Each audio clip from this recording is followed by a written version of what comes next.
It obviously can be very frustrating when you're having a conversation with your addict loved one. Ben and I spend a lot of time really coaching and counseling the parents on how to navigate this situation.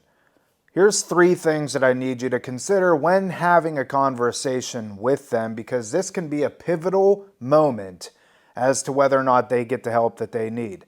Number 1 is understand that they are an addict or an alcoholic. Chances are they don't want to be in this situation. If they are anything like me, I did not like the fact that I was an alcoholic. And when my dad came to me and wanted to have any sort of conversation, he always pointed the finger at me. And all it did was made things so much worse. Had my dad actually listened to me and had a conversation with me about the things that was going on in my life, things probably would have ended up a little bit differently, or I would have gotten help sooner.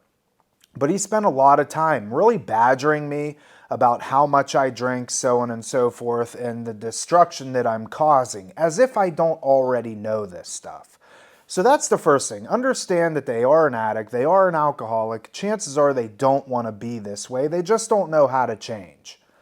Number 2 is, and I get this from Ben all the time, and he's very good at this. He says, Tom, you have to understand, you get more with honey than you do vinegar. I'm the type of person, I want to grab the bull by the horns. I want to shake him. I want to say, why don't you just do this? Why don't you do that? It's a fault of mine. I'll be the first to admit. But when I started approaching conversations and actually spending more time listening than I am responding, the conversations always ended up different. And they weren't in any sort of attacking way. I wasn't attacking them. They weren't attacking me, so on and so forth. So when you're having these conversations, remember that. You get more with honey than you do vinegar.